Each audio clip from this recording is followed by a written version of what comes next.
Ini adalah Volkswagen Golf MK7. Jadinya kalau korang tahu, siapa yang peminat kereta memang akan meminati kereta ni. Sebab apa? Kereta ni ada macam-macam benda yang buatkan orang nak sangat.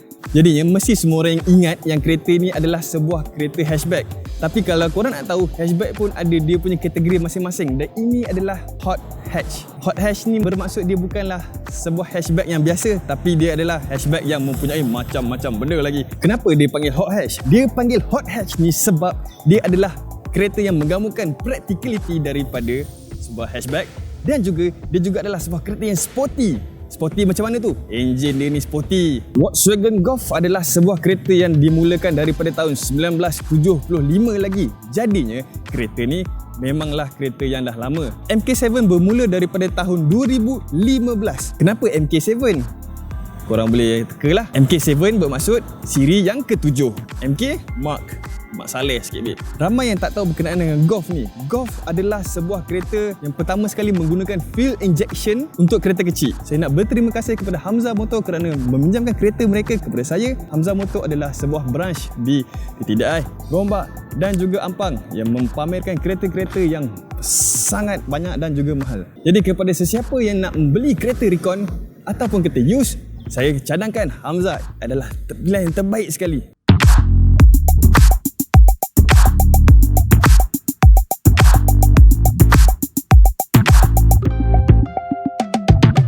Ada berapa spek dekat Golf ni? Sebenarnya spek dia ada start dengan TSI, dia ada GTI, and then last kali R. Yang paling famous sekali GTI lah. Sebab apa? Sebab R tu mahal gila, so orang tak mampu. Jadinya orang go for GTI. TSI ni macam low sikit. So kita akan review kenapa kereta ni digilai oleh ramai orang. Jadinya hari ni saya akan review kereta Golf GTI Mark 7. Enjin dia 2.0. Untuk kereta yang kecil macam ni 2.0 memang betul-betul besar. Tengok dia punya ni memang dah penuh, compact gila-gila dah. Nak masuk tangan pun dah tak boleh. Jadinya 2.0 adalah satu enjin yang sangat besar pada kereta yang sekecil ni.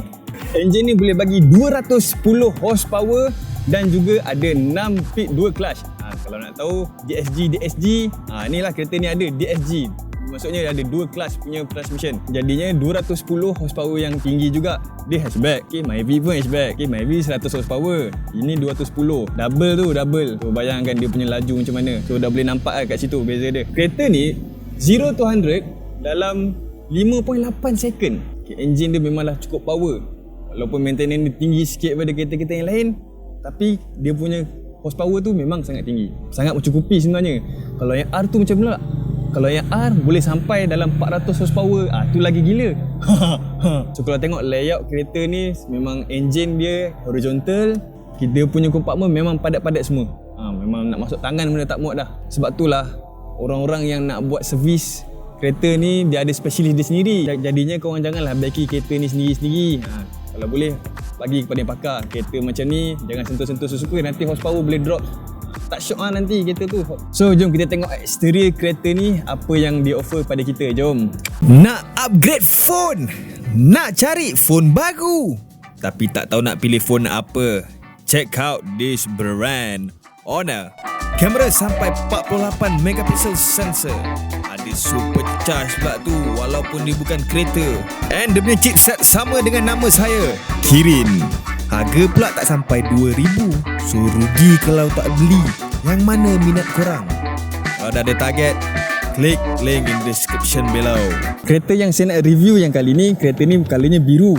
Biru gelap sikit daripada biasa. Tapi dia ada line merah daripada dalam lampu, keluar kat lampu, duduk kat tengah ni sampai ke lampu sebelah. So line merah tu memang bersambung daripada hujung ke hujung. And kalau cerita pasal lampu ni yang best sekali. Membezakan, yang membuatkan harga dia mahal sikit daripada kereta-kereta yang lain. Kita punya lampu kat depan ni, kalau kita boleh nampak, berbeza daripada MK6. Lampu MK6 sedikit bulat. So kalau kat nampak kat sini, dia punya lampu ni ada adaptive headlight fog lamp. Bila kita steering ke kanan, lampu tu akan pergi ke kanan. Bila kita steering ke kiri, lampu ni akan ikut pusing ke kiri. Dia adalah features yang sangat menarik kerana bila malam kalau kita nak bawa kereta dan kita kolang ke kiri kanan, kita tak perasan sangat apa yang ada ke kiri ke kanan. Jadinya bila adaptive headlight ni wujud, bila kita ke kiri kita boleh nampak semuanya yang kita nak tengok dekat ke belah kiri, kita boleh tengok semuanya yang ada dekat belah kanan. Macam contoh kalau kata dia dah malam, kita nak buat kanan, kita tak perasan apa yang ada kat kiri kanan. Jadinya kalau ada benda keluar, kita tak sempat nak buat apa-apa. Bukan nak kata yang lampu ada ni tak bagus, bagus. Cumanya features ni lebih safety daripada yang konvensional.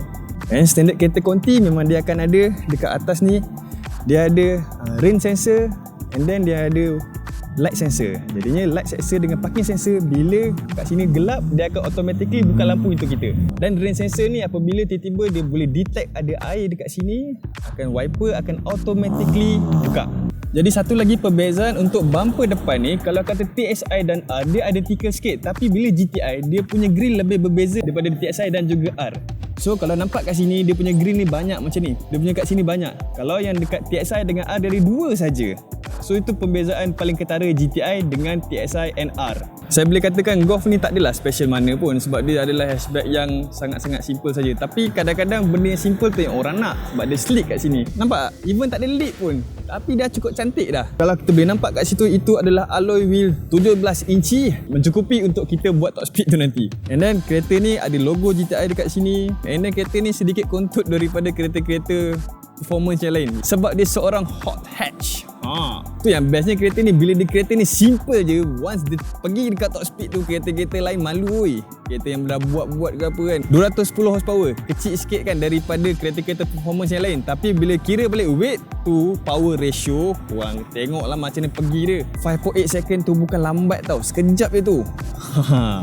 And then in fact member saya pun ada yang poyo sikit bila pakai Golf. So suatu saya nak review sangat kereta ni, saya nak try cari poin-poin yang tak cantik sikit bagi dia slow down sikit nak belagak tu.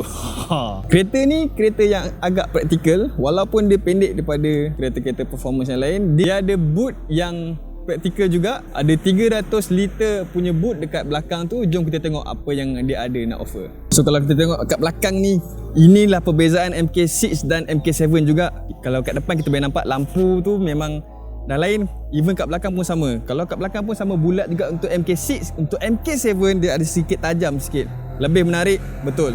Berbeza MK6 dan juga MK7 juga yang lain adalah kereta ni 100 kilo lagi ringan daripada MK6. So the performance lebih tinggi. And then kita ada spoiler kecil sikit. Siapa yang dah beli MK7 ni bolehlah upgrade kalau kata nak upgrade spoiler korang tu. And then kalau nampak kat bawah tu exhaust ada 2. Memang stock, memang datang standard 2. So kalau korang nak dengar bunyi exhaust dia, ni dengar bunyi exhaust dia ni.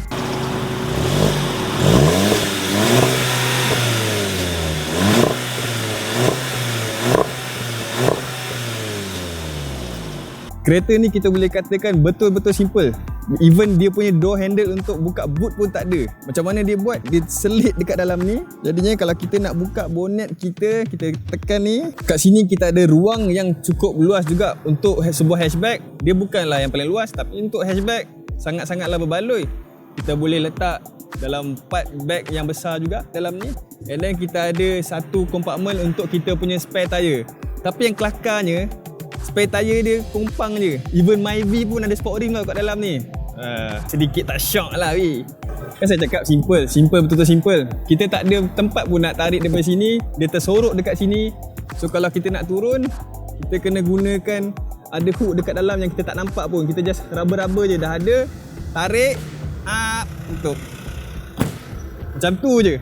Apa yang menariknya tentang interior GTI ni, korang memang biasa kalau tengok fabric dia, fabric yang kosong saja, mana-mana kereta pun. Tapi seat untuk kereta GTI ni, seat dia adalah fabric yang ada plate. Jadinya dia tak boring, dia ada pattern-pattern macam tu. Itu yang paling notable sekali kalau kita masuk dekat dalam Golf GTI ni. Satu keburukan Golf ni, yang GTI, dia kalau kita nak adjust kita punya seat, kita kena adjust secara manual. Nampak tak? Manual saja. Jadinya saya tak rasa dia konti sangat, sebab kalau kena manual tu memang betul-betul nak saving lah. Tapi bukan kereta konti yang ini saja yang manual. Even Audi TT pun manual kalau kau nak tahu. Nanti saya cover, okay? Yang bestnya kereta ni, dia punya steering tu memang cantik. dia bukan full round. Dia ada sedikit trim dekat bawah ni. And then dia ada leather dan ada stitching colour merah dekat sini. Memang lawa. Dan dia ada GTI punya logo kat sini. In case korang lupa yang korang bawa GTI. Ada logo BMW. Saya tak tahu ni material apa, tapi ini adalah seperti carbon fiber punya look alike. And dia punya material ni cover daripada tengah sampai ke kanan ni. So dia cover semua. Kita boleh nampak dia punya carbon fiber tu daripada kiri sampai ke kanan. And dia cover bahagian meter sekali. So meter yang biasa kita tengok dekat dalam kereta lain, dia akan ada satu cermin yang cover kat depan ni. Tapi ni tak. Dia punya cermin adalah individual untuk setiap analog. Dia ada 2 analog and then ada 1 digital kat tengah ni. Pada saya kereta ni sedikit unik daripada kereta-kereta yang lain pada dia punya gauge meter. So far sama saja macam kereta lain, tapi dia punya radio dan navigation ni lebih mudah untuk kita gunakan sebab walaupun kereta ni tahun 2016 tapi dia dah ada touch screen. Kita boleh touch kita punya monitor kat sini. Steering kat sini pun dah ada macam-macam button. Korang boleh angkat call, korang boleh end call, korang boleh speak kat sini, korang boleh set macam-macam daripada korang punya steering saja. Dan korang ada shift pedal. Shift pedal kalau ada dalam kereta macam ni, ya Allah, sedapnya. So kejap lagi saya nak test drive. Biar saya habiskan dulu saya punya review kat dalam ni. Lepas tu saya nak test drive. Apa yang buat kamu suka sangat dengan kereta ni? Jom. Saya sambung balik pada seat ni. Seat kita ni semi bucket. Jadinya masa ambil corner memang best. Dia betul-betul pegang kita punya torso. Dan korang boleh ada lampu kat atas. Korang ada lampu dekat atas. Lampu yang ada kat sini, lampu yang standard daripada Continental. Dia ada lampu dia jenis bulat. So korang boleh kawal nak auto ataupun nak off terus ataupun nak leave it on. Korang boleh pilih. Golf punya side mirror kita boleh adjust. Kita boleh adjust daripada tutup ke dia buka. And then boleh adjust daripada sini guna toggle saja. Dekat belah bawah ni dia ada tulisan DSG dekat kita punya gear knob. In case korang lupa yang korang buat DSG. Kereta ni ada climate control. Bukan saja kereta ni boleh sejuk, korang boleh panas sekali. Korang kawal kat sini pusing-pusing. And then speed dia selalu kalau kita tekan, kereta-kereta lain kita akan tekan buka, tutup, turun, kecil, tutup, buka, turun, tinggi, turun. Dia punya kipas.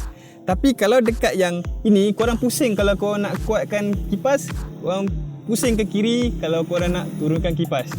So beza sikit daripada yang lain.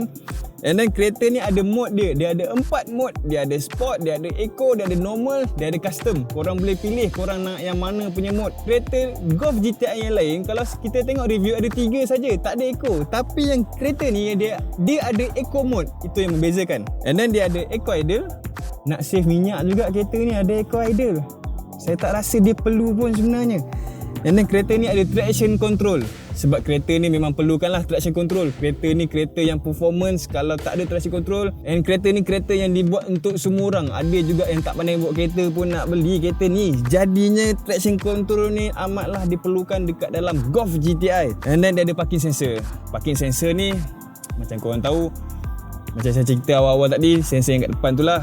Korang boleh buka, korang boleh tutup dekat sini. Jadinya kalau rimas nak pakai dekat dalam jam, jadi korang boleh tutup pakai sensor. And then kalau korang perlukan assist untuk kita parking depan, just on saja, okay? Dia ada kat sini, korang tak payah tarik handbrake. Dia ada handbrake punya button kat sini, just tarik saja. Dia akan buatkan handbrake untuk korang. Kat sini ada 2 tempat letak botol kat sini. Dekat sini korang boleh cocok USB korang kat sini. So far interior depan memang best. Saya rasa mencukupi. Memang sangat steady. Tak ada pun yang saya nampak loose komponen kat sini. Kita tengok apa yang dekat belakang pula. Jom. Dekat belakang korang boleh nampak, even seat ni pun duduk dekat belakang daripada chassis pun. Saya punya kaki ada lunjuran yang elok juga, walaupun sikit. Mencukupi. And then dekat atas ni saya nampak kepala saya tak sampai pun. Okey. Cukup. Tinggi 180 cm. Dah okey sangat dah. Tak ada masalah langsung. Saya rasa selesa. Seat belakang ni pun tak adalah macam sakit ke apa. Lembut juga. Walaupun ini adalah performance car, belakang pun dia tetap ambil berat. Okey lah. Saya rasa happy. Sebab dia even ada aircon dekat belakang ni. Dia ada lampu, ada reading punya light kat belakang ni. Mencukupi. Dah sampai masa untuk saya test drive kereta ni. Macam mana DSG punya rasa? Jom kita rasa DSG. Nak tak? Alright, jom. Kita bawa kereta Golf MK7 2016. Kita tengok apa yang dia ada yang dia boleh offer. Parking sensor tutup. kadang-kadang dia tak sedap juga pakai sensor tu. Kereta ni rasa rendah, jadinya bonggol yang tinggi sikit saya jadi tak confident bila saya nak bawa ni. Overall chrome-chrome kat dalam ni memang menarik bila digabungkan dengan carbon fiber look alike ni. Jadinya steering leather pegang sedap. Apa yang ada kat sini kita ada pedal shifter kat sini. And then even kat bawah ni korang boleh tukar daripada drive kepada S. Ini kawasan kat atas titik wangsa ni kecil, so saya tak nak tekan lagi, cuak agak tekan ni. Kereta ni ada 4 brake, ada 4 brake disc. Jadinya kereta ni kalau nak tekan, kalau tekan brake memang gila-gila brake, sedap. Memang betul-betul brake kalau korang rasa nak brake. Even masa korang tak nak brake pun, korang tekan sikit pun dia dah brake. Tekan kena biasakan diri lah siapa yang tukar daripada kereta Jepun kepada kereta Conti. Sedikit annoying sebab walaupun kita dah tutup parking sensor still terbuka lagi. Pada bumper je dia still see? Ada bunyi. Buka sport mode. Okay.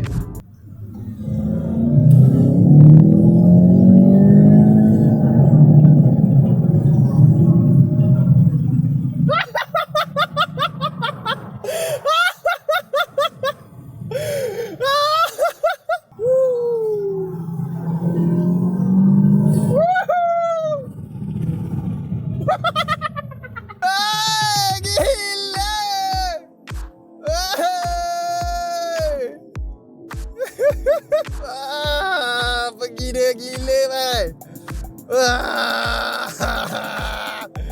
Okay, ambil U-turn jap. Wow, sedap gila. Memang fun to drive walaupun maintenance dia sedikit tinggi daripada kereta-kereta yang lain. Kalau korang nak lagi sedap lagi bunyi crackle dengan pop and bang tu, korang tukar je korang punya sound system tu, korang spend lah dalam berapa ribu kan. Tapi so far ini dah cukup menarik, cumanya bunyi tu tak cukup sedap lagi pada saya lah. Sound note dia kurang sikit. Dia tahu lah kenapa. Kereta ni memang boleh memalukan banyak kereta. Even Honda pun yang bajet-bajet laju tu, sampai kat kereta Golf ni, malulah Honda tu semua. Bukan saya cakap, orang yang cakap. Jangan marah geng-geng Honda ya. Sebab saya pun pakai Honda juga, Honda RS 150R. Thank you sebab tengok video ni. Siapa yang rasa video ni menarik, sila like. And then kalau ada komen kat bawah, bagi tahu apa yang korang rasa berkenaan video ni. And kalau korang rasa korang nak tengok lagi video-video yang menarik macam ni, sila subscribe dan tekan loceng sekali, okey? Banyak lagi video-video yang macam ni akan saya bagikan kepada korang. Asalkan korang happy, bagi tahu je nak macam mana, saya akan persembahkan. And then kalau sesiapa yang ada kereta yang menarik yang korang nak tunjukkan kepada orang ramai, sila email saya dan saya akan review kereta-kereta menarik anda. Terima kasih dan jumpa lagi.